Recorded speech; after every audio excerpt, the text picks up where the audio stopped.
Serial में आने वाला एक नया ट्विस्ट। अब मेघा को आर्या के डायरी में वह फोटो मिल जाती है जिसमें वह अपनी पुरानी फैमिली के साथ यानी कि अनुज, अनुपमा और वो खुद रहती है। तभी मेघा को यह पता चल जाता है कि आर्या के पेरेंट्स और कोई नहीं वही अनुपमा जोशी है जो उसके घर में खाना बनाने आई थी। और वह तभी सोचती है कि इसका मतलब अनुपमा को भी पता है कि उसकी बेटी हमारे घर में, वह इसीलिए बार बार हमारे घर पे आती जाती रहती। तभी मेघा यह सोचती है कि मैं अपनी बेटी को अपने से दूर जाने नहीं दूंगी। मैंने एक बार अपनी बेटी को खो के बहुत दुख झेला है और अब मैं उसको नहीं खोना चाहती हूँ। तभी आद्या वॉशरूम से बाहर आती है और मेघा उस फोटो को छुपा लेती है और आद्या मेघा से यह कहती है कि अब हमें मंदिर चलना चाहिए। तभी आद्या आगे आगे जाने लगती है और मेघा गुस्से में आद्या से यह कहती है कि अब हम कोई मंदिर नहीं जाएंगे, हमें मंदिर नहीं जाना है और मैं यहाँ नहीं रहना चाहती हूँ और तुम मेरे साथ चलोगी। तभी यह बातें सुन आद्या के पैरों तले जमीन निकल जाती है और यह सोचने लगती है अगर मैं मंदिर नहीं गई तो मैं मम्मी से कैसे मिलूंगी और मम्मी मुझे कैसे बचाएंगी। उन्होंने तो मुझे भूला है कि वह मुझे किसी भी तरीके से पाप से मिलवाएंगी। तभी मेघा यह कहती है कि अब तुम मेरे साथ फार्म हाउस चलोगी। तभी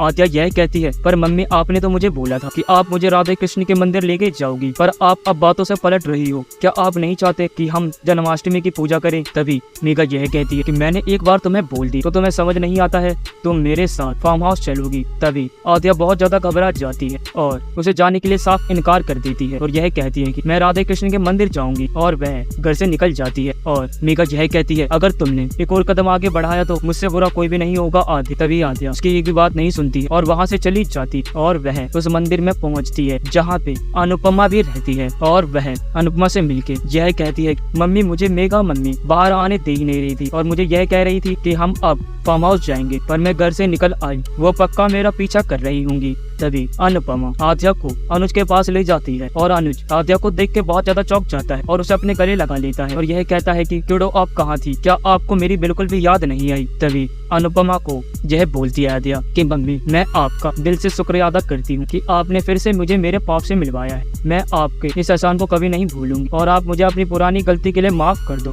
तभी अनुपमा आद्या को माफ कर देती है और अपने गले लगा लेती है और वह तीनों वापस घर आने लगते हैं। तभी मेघा अपनी कार से अनुपमा का एक्सीडेंट कर देती है जिसके कारण अनुपमा काफी ज्यादा सीरियस हो जाती है और वह वहाँ से चली जाती है और यह सोचती है कि अब इसे पता चला मेरी बेटी को मेरे से छीनने का अंजाम। तभी अनुज बहुत ज्यादा घबरा जाता है और आद्या को गोद में लेके अनुपमा को गोद में लेके वहाँ से भागने लगता है और यह कहता है कि अगर हम जल्द से जल्द हॉस्पिटल नहीं पहुँचे तो शायद अनुपमा नहीं बचेगी। तभी आद्या बहुत ज्यादा रोने लगती है। यह कहती है कि पॉप्स मैं अभी तो अपनी मम्मी से मिली थी और मैं अभी तो ढंग से उनसे मिल भी नहीं पाई और भगवान जी क्या हमारी मम्मी को हमसे छीन लेंगे। तभी अनुज कहता है कि ऐसा कुछ भी नहीं होगा, मैं हूं ना किडो। और वह अनुपमा को हॉस्पिटल लेके पहुंचते मगर उनको हॉस्पिटल पहुंचने में काफी देर हो जाती है और अनुपमा की रास्ते में ही मौत हो जाती है। जी हाँ दोस्त, अब क्या होगा आने वाले एपिसोड में आप अपनी कमेंट बॉक्स में राय हमें जरूर बताएं। अगर आपको यह वीडियो पसंद आई है तो आप इस वीडियो को लाइक करें, हमारे चैनल को सब्सक्राइब करना ना भूलें। मिलते हैं आपसे अगली वीडियो में, जब तक के लिए जय श्री राम।